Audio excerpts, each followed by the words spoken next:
मनोवैज्ञानिकों की इस सीरीज़ में आज हम बात करने जा रहे हैं जेरोम ब्रूनर की। यदि आप भी super TET, UP TET, C TET या रीट जैसे एग्ज़ाम्स की तैयारी कर रहे हैं, तो आपको पता होगा कि साइकोलॉजी में यानी मनोविज्ञान में जेरोम ब्रूनर के बिना आप कुछ कर ही नहीं पाएंगे। तो आज की ये वीडियो समर्पित है जेरोम ब्रूनर की। पूरी वन शॉट वीडियो रहने वाली है, जिसमें कॉन्सेप्ट, ट्रिक्स, पीवाईक्यू और एमसीक्यू सारे मैंने एक ही वीडियो में डाले हुए हैं। आपके लिए ये बहुत इंपॉर्टेंट वीडियो होने वाली है। तो चलिए शुरू करते हैं आज की ये वीडियो। बाल मनोवैज्ञानिक प्रसिद्ध जेरोम ब्रूनर रहे हैं, जिनका कि जन्म 1 अक्टूबर 1915 को हुआ था। यूएसए अमेरिका एक देश के ये रहने वाले थे। बाल मनोविज्ञान के टॉप सिद्धांत आपको एक ही वीडियो में मिलने वाले हैं। बात करते हैं जब जेरोम ब्रूनर के मुख्य विचार की, तो बच्चा खोज करके सबसे अच्छा सीखता है, अर्थात खोज करके सीखना ये देन जेरोम ब्रूनर की है। बिल्कुल एग्जाम पर फोकस किया जाएगा। आपके C TET, super TET, REET, UP TET, KVS, DSSSB, HTET, NVS और जितनी भी एग्जाम्स में CDP आने वाली है, उनके लिए बिल्कुल प्रिपेयर कर दिया जाएगा आपको इस वीडियो में। वीडियो यदि आपको अच्छा लगे तो वीडियो को लाइक करना, शेयर करना और चैनल को सब्सक्राइब कर लेना, ऐसे ही हर मनोवैज्ञानिक के बारे में पूरी डिटेल पाने के लिए। तो जेरोम ब्रूनर को जब हम डिटेल में देखते हैं तो बात करते हैं ब्रूनर के प्रमुख सिद्धांतों की। खोज आधारित अधिगम, ये जेरोम ब्रूनर का सबसे पहला प्रमुख सिद्धांत था, जिसके अनुसार बच्चा स्वयं खोज करके अपनी समस्या को हल करता है और नई समझ बनाता है। टीचर केवल गाइड की भूमिका में रहता है। ठीक है, अन्य लोगों की जब बात करते हैं तो उनका मानना था टीचर ही सब कुछ बच्चे को दे रहा था, जबकि जेरोम ब्रूनर की थ्योरी अलग थी। उनका कहना है टीचर केवल आपको गाइड करता है, बच्चा स्वयं ही सीखता है, धीरे धीरे सीखता है, अपने ही कुछ विशेषताओं के चलते हुए सीखता है। जैसे विद्यार्थी को यदि 1 बनाना, 2 बनाना सिखा दिया गया है, तो जैसे ही टीचर गाइड करता है 10 के बाद, तो 1 और 1 11, 1 और 2 12, ये पूरी प्रक्रिया फिर बच्चा अपने आप बढ़ाता है। उसको थाउजेंड्स तक एक एक नंबर नहीं सिखाया जाता है। यानी हम कह सकते हैं कि ब्रूनर के सिद्धांत के अनुसार बच्चा जो है खोज आधारित अधिगम करता है। पूरा पाठ्यक्रम सर्पिल होता है। देखिए, ये बहुत ही जरूरी कॉन्सेप्ट है। मैंने सर्पिल की डिज़ाइन बनाई हुई है। आप देख रहे हो जिस प्रकार जलेबी चुवाई जाती है, आपको देसी भाषा में अगर बताएं, जिस हिसाब से जलेबी चुवाई जाती है, उस तरह के स्ट्रक्चर से बच्चा पढ़ाई करता है। तो ये स्ट्रक्चर कैसे काम करता है? किसी भी विषय की सरल रूप में शुरू करके बार बार बढ़ती जटिलता के साथ आगे पढ़ाया जाए, ऐसा मानना था ब्रूनर का। और जिस तरह से एक बार जब आप एक राउंड लेंगे जलेबी का, तो फिर से वापस उसी जगह पे आ जाएंगे। तो ये सिद्धांत इस तरह से काम करता है कि बच्चा पहले कुछ सरल चीज़ें पढ़ता है, फिर जटिल पढ़ता है, फिर उस बार उसको एक बार बैक, उस सरल से थोड़ा ऊपर वहाँ ले जाते हैं, तब बच्चा पढ़ता है, और फिर जटिल से थोड़ा ऊपर ले जाते हैं। इस तरह से बार बार आगे पीछे जो ये सर्पिल आकार चलता है, तो बच्चा पिछली चीज़ें मजबूत करता चलता है और नई चीज़ें आगे सीखता रहता है। तो इसको कहते हैं सर्पिल पाठ्यक्रम। बात करते हैं जब उनके तीसरे सिद्धांत की, तो वो थी तत्परता। तत्परता यानी कि रेडीनेस, ये बहुत इंपॉर्टेंट हो जाती है। जब तक बच्चा तत्पर नहीं रहेगा वह सीख नहीं पाएगा। तो इसके लिए उनका कहना था, जब तक बच्चा मानसिक रूप से तैयार ना हो, तब तक उसे वह विषय प्रभावी ढंग से सिखाया नहीं जा सकता है। अर्थात बच्चा जिस स्तर पे आता जाए, उस स्तर की ही बातें उसको सिखाई जाएं, उससे अगले स्तर की अचानक उसके ऊपर थोपी ना जाएं। पाठ्यक्रम भी इस प्रकार का होना चाहिए, और शिक्षा की जो शिक्षक की जो पाठ्यचर्या होनी चाहिए, वह भी कुछ इसी प्रकार की होनी चाहिए। अर्थात यही एक रीज़न बनता है कि हम लोग जो बच्चों को देखते हैं ना, क्लास वाइज पढ़ाया जाता है। LKG, UKG भी आजकल चलन में आ चुका है, फिर फर्स्ट, सेकंड, थर्ड। फिर इसमें भी गौर करना होता है कि फर्स्ट में ध्यान रखा जाए पाठ्यक्रम बनाते समय कि फर्स्ट से ऊपर की जानकारी ना हो। जिनके लिए बच्चा तत्पर नहीं है, जिनके लिए बच्चा सक्षम नहीं है, उन वस्तुओं को अगर आप ऐड कर देंगे तो उस बच्चे को बस विषय से इंटरेस्ट हटना शुरू हो जाएगा। तो बच्चे को सिर्फ उसी चेयर तक ले जाया जाए पहले, जहाँ तक उसका इंटरेस्ट जो है बढ़ता है और बना रहता है। जैसे ही आपको लगे आगे के आने वाले इस टॉपिक में या आगे के आने वाली कठिनाई में बच्चे की तत्परता खो चुकी है, तो कृपया इसको वहीं पर रोक दिया जाए, ऐसा कहना था ब्रूनर का।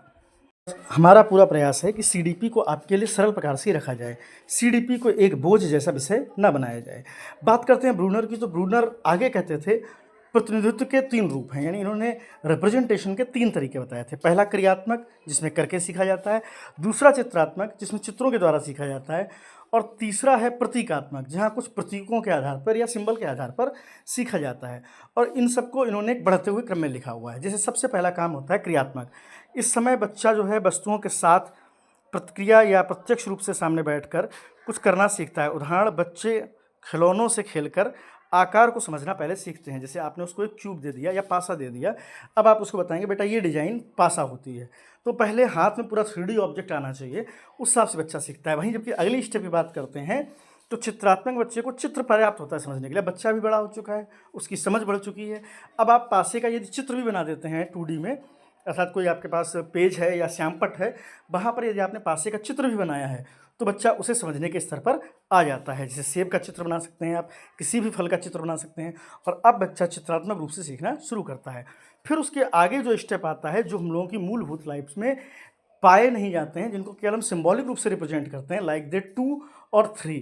तो ये 2 नाम की कोई चीज़ नहीं होती है। 2 एक सिंबल है जो दर्शाता है कि वस्तुएं 2 हैं। 3 एक सिंबल है जो दर्शाता है कि वस्तुएं 3 हैं।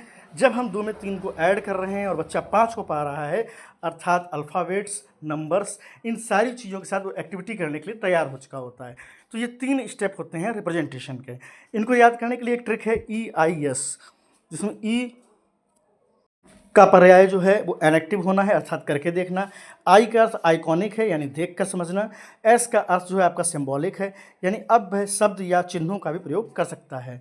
तो इसके लिए जो हमने ट्रिक रखी है उसको लैंग्वेज में बोल लेते हैं। पहले करके, फिर देख कर, फिर चिन्ह या भाषा से समझें बच्चा, ऐसा कहना था, कह सकते हैं हम लोग ब्रूनर का। आते हैं हम लोग अगले पड़ाव पर। उससे पहले हम आपको बताना चाहेंगे, यदि आप हमारे चैनल पर नए हैं तो चैनल को सब्सक्राइब जरूर कर लीजिए, क्योंकि इस पूरे चैनल का पूरा प्रयास मेरे द्वारा यही किया जा रहा है कि लगातार आपको हर क्लास में साइकोलॉजी में बेस्ट से बेस्ट परफॉर्मेंस आपकी तैयार की जाए, जिसके लिए हम PYQs का भी प्रयोग करते हैं, डिटेल्ड लेक्चर का भी प्रयोग करते हैं, ताकि किसी भी प्रकार के टीचिंग एग्जाम में आपको CDP से कोई प्रॉब्लम ना हो। हम किसी प्रकार का आपके ऊपर दबाव नहीं बनाते हैं। प्रयास रहता है कि सरलता से आप बेहतर से बेहतर परफॉर्म करें। तो आते हैं PYQ, जिनके MCQ मैंने आपको स्क्रीन पर रखे हैं, उनको चर्चा करते हैं। ब्रूनर ने अधिगम की प्रक्रिया में किस बात पर अधिक बल दिया था? ऑप्शन है आपके पास अनुकरण, खोज, दंड या पुनर्वलन। तो आपका इसका जवाब क्या होगा आपको बताना है। 30 सेकंड का ये आपके लिए क्विक रिवीजन है, आप इसको सोच सकते हैं अपने मन में जवाब को। अन्य प्रश्नों की ओर चलते हैं जब, तो दूसरा प्रश्न है आपके लिए, ब्रूनर के अनुसार बच्चा सबसे अच्छा सीखता है जब वह, ऑप्शन ए है सुनता है, खोज करता है, रटता है या देखता है। बात कर लेते हैं अगले प्रश्न की। ब्रूनर के सर्पित पाठ्यक्रम का उद्देश्य क्या है? ऑप्शन है तेज गति से बढ़ाना, विषय को सरल से जटिल की ओर बढ़ाना, केवल रटना या केवल परीक्षा पास करना। अधिगम के प्रतिनिधित्व के कितने रूप हैं? आपके सामने ऑप्शन है 2, 3, 4 या 5, जब बात करते हैं ब्रूनर की तब। चौथा प्रश्न है आपके लिए, क्रियात्मक प्रतिनिधित्व में बच्चा सीखता है चित्रों के द्वारा, भाषा और चिन्हों के द्वारा, वस्तुओं के साथ क्रिया करके या दूसरों को देखकर। ये सारे ही प्रश्न आपको इसी लेक्चर में कराए गए हैं। आपने यदि इसको अच्छी तरह से सुना होगा तो निश्चित तौर पर प्रश्नों का जवाब देने में सक्षम होंगे। पांचवा प्रश्न है हमारा, ब्रूनर का विचार किस सिद्धांत पर आधारित है? व्यवहारवाद, निर्माणवाद, मनोविश्लेषणवाद या फिर मानवतावाद। इन पांचों ही प्रश्नों के जवाब आप कमेंट बॉक्स में दे सकते हैं, या इनको आप अपने मन में सोच के अपने आप को श्योर कर सकते हैं कि मैंने कितना सीखा। याद करने की एक विशेष ट्रिक भी हमने यहाँ पे ली हुई है, डिस्कवर ट्रिक आसान है, जिसको आप स्वयं से समझ सकते हैं, इसलिए मैं इसको स्क्रीन पर ही छोड़कर जा रहा हूँ, क्योंकि वीडियो को बहुत अच्छा लंबा करना मेरे लिए उचित नहीं होगा, ना ही आपके लिए उचित होगा। अगर आप इंपॉर्टेंट चीज़ों को चाहें तो यहाँ पर स्क्रीनशॉट ले सकते हैं या वीडियो को डाउनलोड करके सेव कर सकते हैं। धन्यवाद।